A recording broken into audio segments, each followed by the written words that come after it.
Bismillahirrahmanirrahim. Alhamdulillahirrabbilalamin. Allahumma salli wa sallim ala nabiyyina Muhammad wa ala alihi wa sahbihi ajma'in. Rabbi syrah li sadri wa yassir li amri wahlul 'uqdatam min lisani yafqahu qawli. Allahumma arinal haqqa haqqan warzuqna ittiba'ah. Ya Allah, tunjukkanlah kami yang benar itu adalah benar dan permudahkanlah bagi kami untuk mengikut kebenaran tersebut. Wa arinal batila batilan warzuqna ijtinabah. Ya Allah, tunjukkanlah kami yang batil itu adalah batil dan permudahkanlah bagi kami untuk menjauhi kebatilan tersebut. Wahdina limakhtulifa fihi minal haqqi bi'idhnik. Bila kami petunjuk dalam isu-isu yang diperselisihkan dengan izinmu, innaka tahdi man tasha' ila siratim mustaqim. Sungguhnya engkaulah yang memberikan petunjuk kepada siapa yang kau inginkan ke jalan yang lurus. Na'udzu bikalimatillahi tammah min kulli syaitanin wahammah wa min kulli 'ainin lamah. Muslimin muslimat yang dirahmati Allah, pertama-tama terimalah salam ukhuwah daripada saya. Assalamualaikum warahmatullahi wabarakatuh.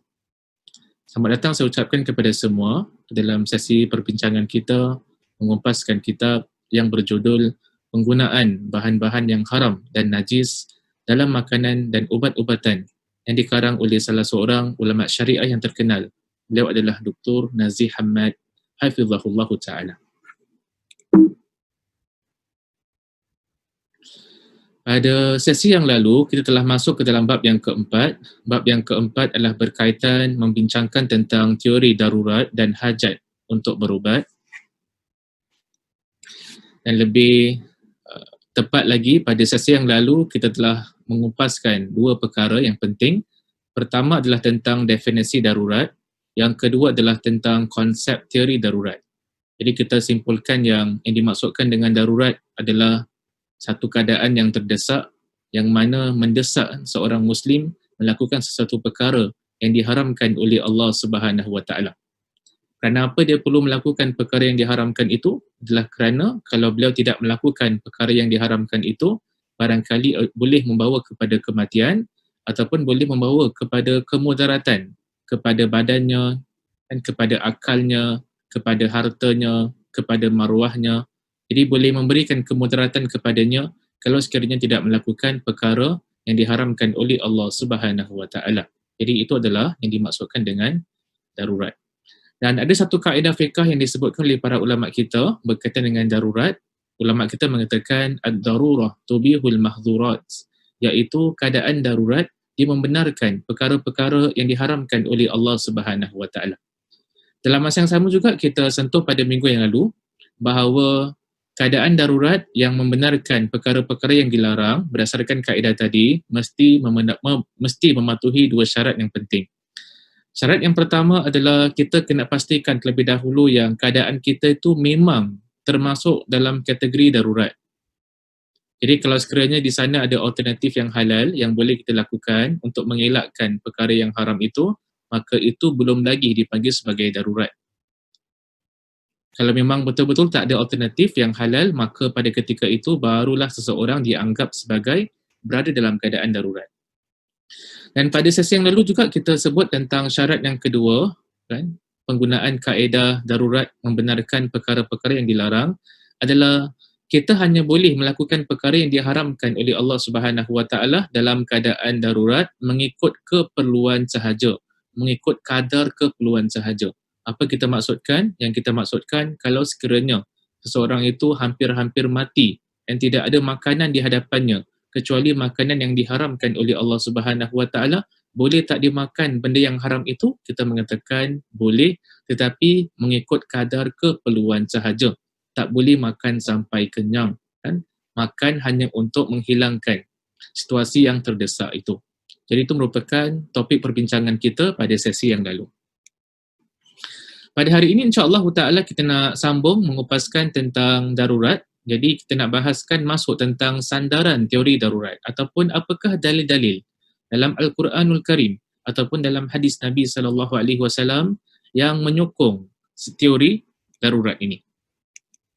Salah satu ayat yang dinukil oleh Dr. Nazih Hamad dalam kitabnya ini adalah surah Al-An'am ayat 116 yang mana Allah Subhanahu wa taala menyebutkan berfirman, ba'da a'udzubillahi minasyaitonir rajim, wa ma lakum alla ta'kulu mimma dzukira smullahi alaihi wa qad fassala lakum ma harrama 'alaikum illa matturirtum ilaih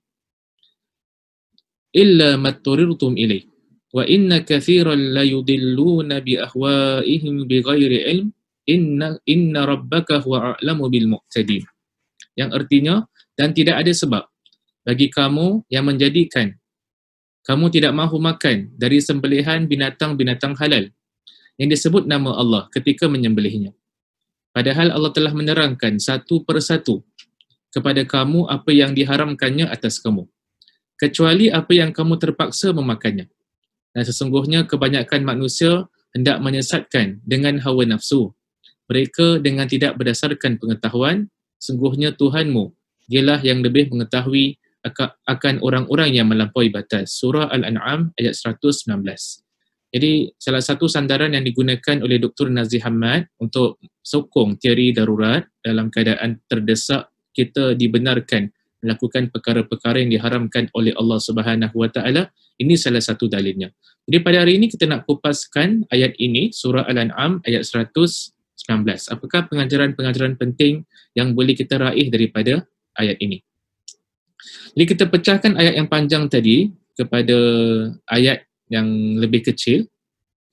Jadi ayat tersebut mengatakan, dan tidak ada sebab bagi kamu yang menjadikan kamu tidak mahu makan dari sembelihan binatang-binatang halal yang disebut nama Allah ketika menyembelihnya. Jadi ayat ini menyebut tentang sebahagian golongan orang-orang jahiliah yang mereka enggan memakan benda-benda yang telah disebut nama Allah, benda-benda yang memang dihalalkan oleh Allah Subhanahu wa taala. Jadi ada beberapa pengajaran yang penting yang boleh kita keluarkan daripada ayat ini. Pertama sekali adalah ayat ini menunjukkan tentang kepentingan menyebut nama Allah ketika mana menyembelih. Jadi ramai di kalangan para ulama, kan ulama kita mengatakan bagi satu binatang yang halal itu untuk halal dimakan, hendaklah orang yang menyembelih itu adalah seorang Muslim, dan hendaklah ketika mana dia menyembelih, dia menyebut nama Allah Subhanahu wa taala. Tak boleh menyebut nama-nama selain daripada nama Allah Subhanahu wa taala. Cuma di sana ada sedikit perbahasan di kalangan para ulama kita, apa hukum kan menyebut nama Allah Subhanahu wa taala ketika mana seorang Muslim sembelih? Adakah hukumnya wajib ataupun hukumnya sunat? Dekat sini ada perbincangan di kalangan para ulama. Di sana ada sekurang-kurangnya 3 pandangan di kalangan para ulama dalam isu ini. Pandangan pertama di kalangan ulama mengatakan yang wajib seorang Muslim ketika mana menyembelih menyebut nama Allah. Jadi kalau dia tak sebut nama Allah Subhanahu wa taala, maka penyembelihan tersebut adalah tidak halal. Kalau dia terlupa menyebut nama Allah Subhanahu wa taala, walaupun dia niat untuk Allah tapi dia terlupa untuk mengungkapkan bismillah nama Allah Subhanahu wa taala, maka itu juga adalah tidak dibenarkan menurut pandangan yang pertama. Pandangan kedua di kalangan para ulama mengatakan